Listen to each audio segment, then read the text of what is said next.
Assalamu alaikum, I'm Aisha and you're watching Samaa News. Here are today's headlines.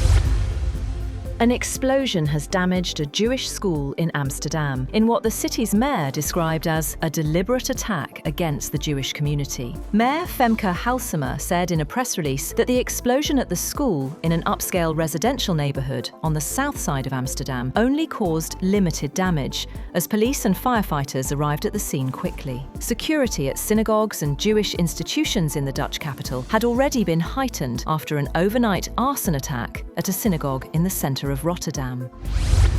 Russia has hammered Ukraine with missiles and drones overnight, killing at least 4 people and causing damage across 5 regions of the country. President Volodymyr Zelenskiy said the main target was energy infrastructure in the Kyiv region, adding that residential buildings, schools and businesses were also damaged. He said the Sumy, Kharkiv, Dnipro and Mykolaiv regions were also targeted in an attack that included around 430 drones and 68 missiles, most of which were downed by air defences.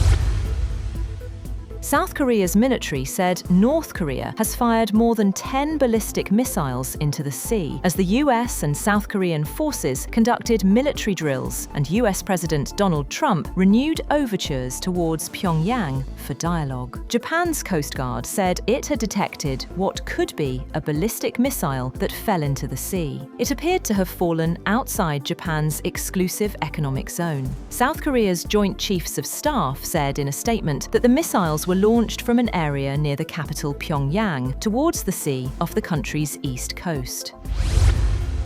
US President Donald Trump has claimed that the United States destroyed military targets on Iran's main oil hub of Kharkiv Island, threatening to strike its oil infrastructure if Iran continues attacks that have halted most ship traffic in the Strait of Hormuz. In a social media post, Trump wrote that the US military totally obliterated every military target on Kharkiv while leaving oil infrastructure intact. He wrote that should Iran or anyone else do anything to interfere with the free and safe passage of ships through the Strait of Hormuz, he would immediately reconsider this decision. Meanwhile, a missile has struck a helipad inside the US Embassy compound in Baghdad. Footage shows a column of smoke rising over the embassy compound. There was no immediate comment from the US Embassy in Baghdad. On Friday, the embassy renewed its Level 4 security alert for Iraq, warning that Iran and Iran-aligned militia groups have previously carried out attacks against US citizens, interests and infrastructure, and may continue to target them. The US State Department has offered up to $10 million for information on Iran's new supreme leader, Mujtaba Khamenei, and several senior officials linked to the Islamic Revolutionary Guard Corps.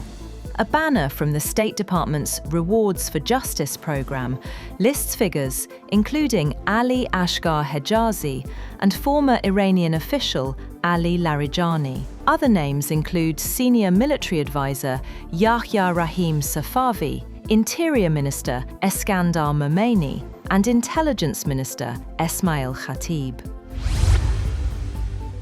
US Defense Secretary Pete Hegseth has said that Iran's new supreme leader, Mojtaba Khamenei, has been wounded and is likely disfigured. Hegseth told reporters that Iran's leadership is now hiding after intense US strikes. To a question, he said there is no clear evidence that Iran has mined the Strait of Hormuz and that the waterway remains open for shipping. However, he said Iran has been firing at vessels trying to pass through the strait. The Pentagon chief also said that US forces are continuing operations aimed at destroying Iran's missile, drone, and naval capabilities.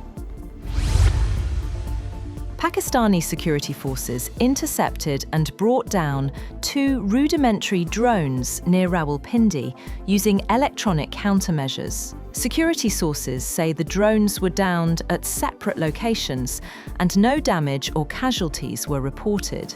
However, airspace around the capital was briefly disrupted as a precaution. The Pakistan Airports Authority later said flight operations at Islamabad International Airport are continuing normally, and reports of a full airspace closure were baseless. That's all for now. For more updates, visit www.samaa.tv. Thank you for watching Samaa News.